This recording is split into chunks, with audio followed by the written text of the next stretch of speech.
Hi again then guys, and welcome to the promised car reviews, of course, for, in this case, the first two safety cars, or pace cars, or police cars, let's be honest, that's what most people will use them for, in GT Sport 1.53. I believe the Megane is due to arrive in a couple of days, if I recall correctly. I think the confirmed date was Boxing Day, which will be, as I said, a couple of days' time. I will probably do some kind of tuning for these two vehicles, maybe like a speed tune for the Charger and a drift tune for the Crown or something like that, but in terms of reviewing them, it's actually very simple, because, spoiler alert, they're exactly the same as the road versions. I mean, are we really surprised? What did you expect? A turbine engine in the Charger and an electric Crown? No, of course not. They're the same as the road cars. The only difference is these are worse.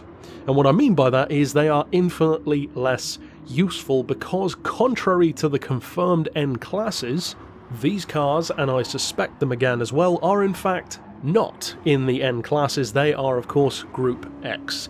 And although that means that they are less useful, and by my definition worse than the normal cars, that does at least mean that the game has some consistency, which is good, because the other safety cars are of course in Group X, and it would be very unfair and somewhat biased at this point to not make this car, especially the Toyota, in the N classes, or to not make it a Group X, in other words. Now, in terms of tuning, of course, all of the same kind of parameters apply, so I will probably do a tune for both of these, and chances are the Megane as well. I might do a speed tune for the Charger, a drift tune for the Crown, but we'll see. In terms of reviewing them, it's pretty simple, because, as I said, they're the same as the road cars, so if you do want to check out my thoughts in an even more in-depth way as far as how these vehicles perform, and maybe even take a walk down memory lane on the channel, especially when it comes to the Charger, click the link down in the description, and you can actually listen to my original review for the Hellcat, and that's probably like getting on for 2 years old now, so it'd be interesting to see what my thoughts were back then compared to now. In terms of how this car performs, I haven't done anything to it really in the video. It's just got sports soft tyres instead of hard, and the traction control is turned off, and that's it. Have not adjusted anything else. In terms of how it performs, well, it's a Hellcat, so of course it's fast, it's tail happy, it's big, it's heavy, but in a surprisingly forgiving kind of way. I personally am a fan of the car. I think at this point, of course, a Challenger Hellcat would be, I think, pretty welcomed, maybe even the Demon version, but for me, of course, I love practicality meets performance, so obviously this car appeals to me. In terms of ability and usability, well, the Group X is a pretty harsh knock against the vehicle. In terms of attaining the car, well, you could argue it's at least as easy to get. In terms of affordability, at least, because it's only 5,000 mileage points. In fact, both of these cars are, the Crown and this one. I suspect that the Megane will be as well.